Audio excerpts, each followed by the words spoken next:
Hi అండి, నమస్తే. Welcome back to cute jelly channel. ఈరోజు మనం చేయబోయేది ఒక హెల్దీ అయిన హల్వా రెసిపీ అనమాట. ఇందుకోసం మనం ఎటువంటి ఫుడ్ కలర్ కానీ, మైదా కానీ, కార్న్ పౌడర్ కానీ, పంచదార కానీ ఎక్కడా వాడకుండా హెల్దీ వేలో ఈరోజు మీకు ఒక మంచి హల్వా రెసిపీ అనేది చేసి చూపించబోతున్నాను. ఇది వచ్చేసి మనకి కాల్షియం రిచ్గా ఉంటుంది.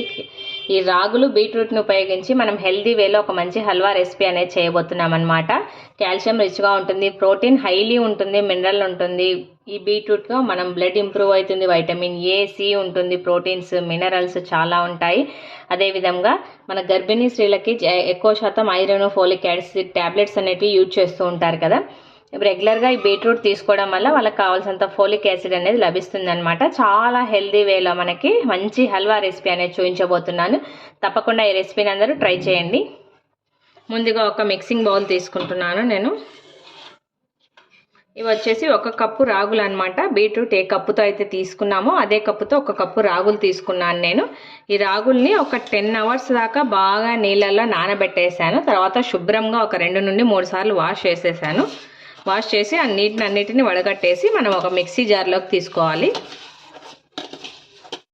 1 కప్పు రాగులు యాడ్ చేసుకున్నాం కదా, అదే కప్పుతో 1 కప్పు బీట్రూట్ ముక్కల్ని కూడా యాడ్ చేసుకోవాలి. మనం ఇలాగే పడితే మిక్సీ అనేది పడదనమాట. కొద్దిగా తగినన్ని వాటర్ యాడ్ చేసుకొని మనం చక్కగా బాగా పేస్ట్ లాగా మనం మిక్సీ పట్టి తీసుకోవాలి.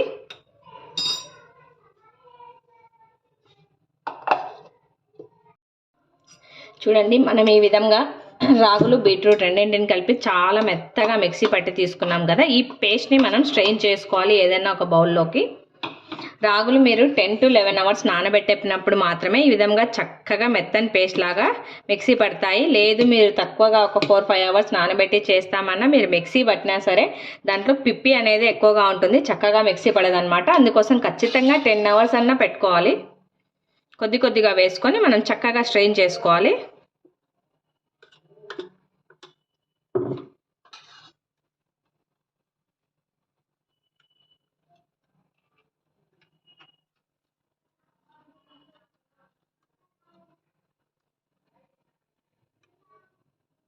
మనం రాగులు బీట్రూట్ మిక్సీ పట్టాం కదా, దాన్ని బాగా స్ట్రెయిన్ చేసుకోవాలి. స్ట్రెయిన్ చేసుకున్న తర్వాత ఇందులోకి ఇది వచ్చేసి సగ్గుబియ్యం పౌడర్ అనమాట. సగ్గుబియ్యాన్ని నేను మిక్సీ పట్టాను. ఇంకా కాస్త ఇది మరీ ఫైన్గా అయితే లేదు, కాస్త బరకగానే ఉంది. ఈ సగ్గుబియ్యం పౌడర్ని మనం ఇందులోకి యాడ్ చేసుకొని చక్కగా మిక్స్ చేసుకోవాలి. బీట్రూట్లో ఇలా స్ట్రెయినర్తో కలుపుకుంటే మనకి ఎక్కడ ఉండలు లేకుండా చక్కగా కలిసిపోతుంది ఈ సగ్గుబియ్యం పౌడర్ కూడా.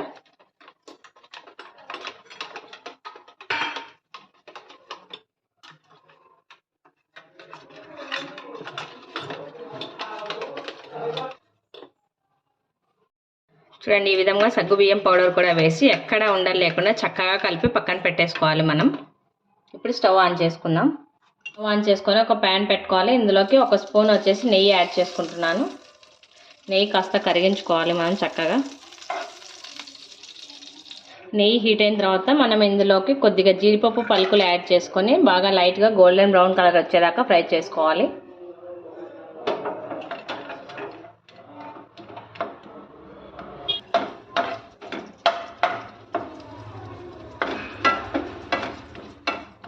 చూడండి, ఈ విధంగా జీడిపప్పు అనేది చక్కగా వేగిపోయింది కదా, దీన్ని మనం పక్కకు తీసుకోవాలి.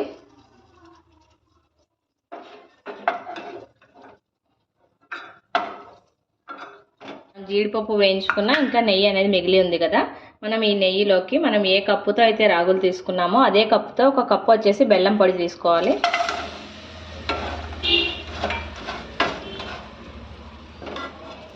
మనం ఇందులోకి ఎటువంటి వాటర్ యాడ్ చేయడం లేదు. ఈ నెయ్యిలోనే బెల్లం చక్కగా కరిగిపోతుంది.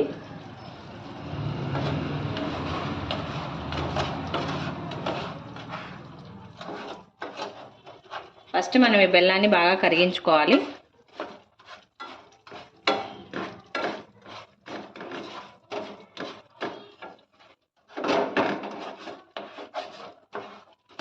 కాస్త ఇలా ఒత్తుకుంటూ కరిగించుకుంటే కాస్త ఫాస్ట్గా కరుగుతుంది.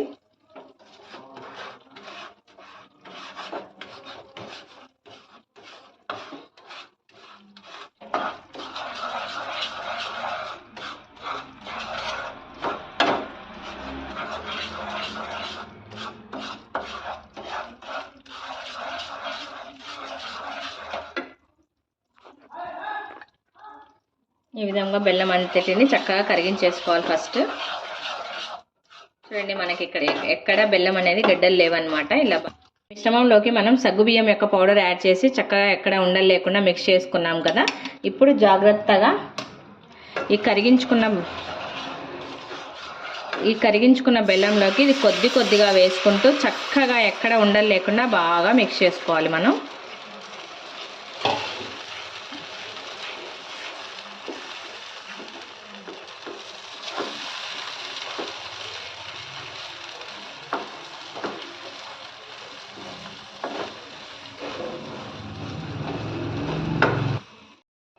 ఇదే మనకి ఇక్కడ మెయిన్ ప్రాసెస్ అన్నమాట. చక్కగా ఎక్కడ ఉండలు లేకుండా బాగా ఇలా కలుపుకుంటూనే ఉండాలి. ఈ విధంగా మనం చక్కగా మిక్స్ చేసుకున్న తర్వాత మళ్ళీ ఒక 1/2 స్పూన్ వచ్చేసి నెయ్యి యాడ్ చేస్తున్నాను నేను.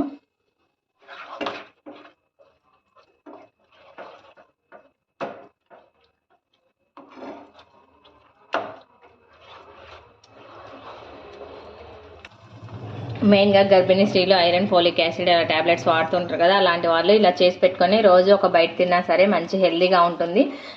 మామూలుగా కొత్తగా ఎదిగే పిల్లలు, మెచ్యూర్ అయిన పిల్లలకి కానీ ఎముకలు స్ట్రాంగ్గా ఉండడానికి, జ్ఞాపక శక్తి పెరగడానికి, అదేవిధంగా వాళ్ళ బోన్స్ అనేది స్ట్రాంగ్గా ఉండి మైండ్ స్ట్రాంగ్గా ఉండడానికి, కాల్షియం చాలా రిచ్గా ఉంటుంది, ప్రోటీన్ కూడా హైలీ రిచ్గా ఉంటుంది, మనకు ఫోలిక్ యాసిడ్ కూడా చాలా బాగా లభిస్తుంది బీట్రూట్ వల్ల. తప్పకుండా ఈ రెసిపీని అయితే అందరూ ట్రై చేసి ఖచ్చితంగా పిల్లల నుండి పెద్దవాళ్ళ దాకా అందరూ తినడానికి ట్రై చేయండి. ఇప్పుడు మనం ముందుగా వేయించుకున్న జీడిపప్పు పలుకులు కూడా వేసుకోవాలి.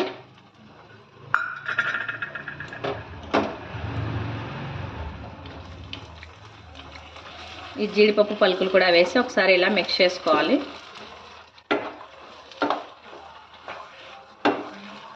చూడండి ఇలా అంటే మనకి ప్యాన్ నుండి చక్కగా ఈజీగా సపరేట్ అవుతుంది కదా, ఎక్కడా స్టిక్ అవ్వట్లేదు. ఇలా ప్యాన్ నుండి సపరేట్ అయ్యింది అంటే మనకి హల్వా అనేది పర్ఫెక్ట్గా రెడీ అయింది అనమాట. ఈ స్టేజ్లో మనం స్టవ్ ఆఫ్ చేసేసుకోవాలి. దీన్ని కాస్త చల్లారిన తర్వాత ఏదైనా ఒక ట్రేలోకి తీసుకొని మనకు నచ్చిన షేప్లో మనం హ్యాపీగా కట్ చేసుకోవడమే. చాలా సింపుల్ ప్రాసెస్ అండి. సింపుల్ ప్రాసెస్ ఈజీగా మనకు చాలా ఈజీ అండ్ హెల్దీ వేలో మనం ప్రిపేర్ చేసుకోవచ్చు. ఇందుకోసం పంచదార కానీ కార్న్ పౌడర్ కూడా హెల్త్కి మంచిది కాదు అంటారు కదా, కార్న్ పౌడర్ కూడా అవాయిడ్ చేసేయండి. చక్కగా సగ్గుబియ్యం పౌడర్ వేసుకొని చేసేసుకోండి. చాలా సింపుల్ ప్రాసెస్ అంతే అండి. ఈ రెసిపీ కనుక మీకు నచ్చినట్లయితే లైక్ చేయండి, షేర్ చేయండి, తప్పకుండా అందరూ సబ్స్క్రైబ్ చేయండి. Thanks for watching.